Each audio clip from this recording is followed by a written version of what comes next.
1980년대 회상록 큰아이 위 작은아이 그리고 우리의 이야기. 1980년대 나는 고등학교를 졸업하자 어른이 되었다. 고등학교 시절 사고로 남은 후유증 탓에 병원과 친구처럼 지냈고 그때 이미 대학은 멀어졌다. 대신 마음을 다잡았다. 기술 하나만은 손에 쥐자.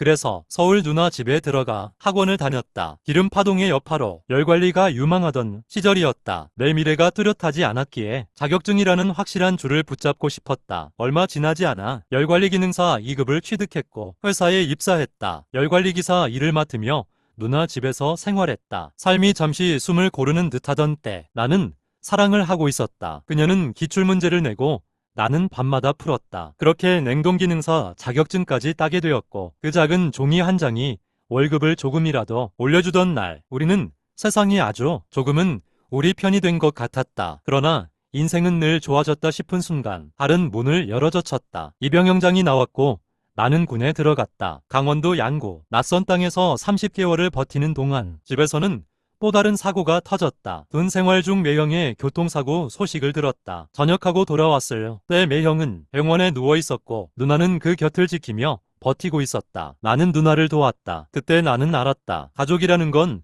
마음만으로가 아니라 손 위로도 지키는 것이라는 걸. 제대 후 3일간 시골에 머물고 매형이 운영하던 가게를 대신 맡아 운영했다. 처음 하는 일이었고 매형이 거동을 못하게 되자 주변의 시선은 차가웠다. 사람들은 말로는 위로를 하면서도 눈빛으로는 거리를 두었다. 그 차가운 공기 속에서 하루를 열고 닫는 일이 그때 내게는 가장 큰 훈련이었다. 그 시절 나는 그녀를 다시 만났다. 특별한 프로포즈도 거창한 약속도 없었다. 그냥 자연스럽게 만남이 이어졌고 서울에서 데이트를 하며 사랑이 깊어졌다. 서울의 어느 옥상집으로 이사한 뒤에도 나는 틈만 나면 그녀를 찾아갔다. 좁은 골목, 낡은 계단, 늦은 밤 버스 정류장 그 모든 풍경이 지금은 다 젊었던 우리로 남아있다. 어느 날 작은 아버지를 통해 장인어른을 처음 뵙게 되었고 나는 정중히 큰 절을 올렸다. 하지만 장인어른은 절을 받지 않으셨다. 그때는 서운했고 그 다음은 두려웠고 시간이 지나서는 이해가 되었다. 직업도 없던 내게 딸을 쉽게 보낼 수 없었던 마음. 내 뒷조사를 마친 뒤에야 허락해 주셨다는 이야기를 나중에 들었다. 심지어 어디 건달 깡패처럼 보였다 하셨다는데 지금의 나는 그 말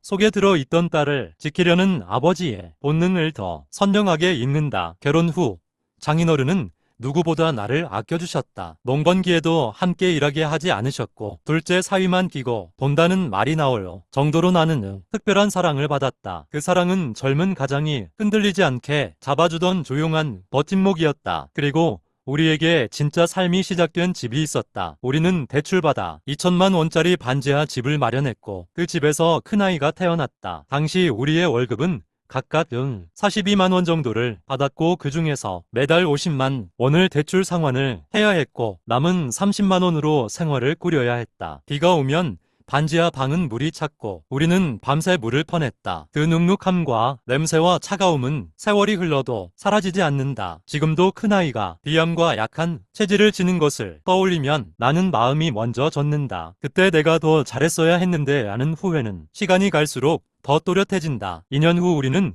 유치원 옆 2층 집으로 이사했다. 큰아이는 유치원에서 가장 늦게까지 남아 엄마를 기다리던 아이였다. 어린 나이에 그렇게 엄마를 기다리던 뒷모습이 지금도 내 마음을 붙잡는다. 시골에서 낚시를 할 때면 큰아이는 늘 따라왔고 잡은 붕어를 덥석덥석 망태에 넣으며 씩 웃었다. 그 밝은 얼굴, 씩씩한 태도는 아직도 생생하다. 아이가 이렇게 잘 자라준 것만으로도 나는 살아온 시간이 조금은 위로받는다. 또 2년 후 옆 아파트로 이사했고 나는 직장을 옮기며 더 바빠졌다. 그녀는 홀로 육아를 감당하며 견뎠다. 그리고 1999년 둘째가 태어났다. 그 순간 우리는 이제 진짜 가족이 되었다는 기쁨을 안고도 동시에 더 무거워진 책임을 조용히 받아들였다. 이후 아파트를 거쳐 지금의 아파트로 이사했고 우리는 그곳에서 지금까지 살고 있다. 둘째는 유치원을 즐겁게 다녔다. 자전거에서 넘어지고 멀쩡히 일어나는 모습을 보고 나는 가슴을 쓸어내렸고 손바닥 티눈을 마취 없이 제거할 때는 아이보다 내가 더 울었다. 그래도 둘째는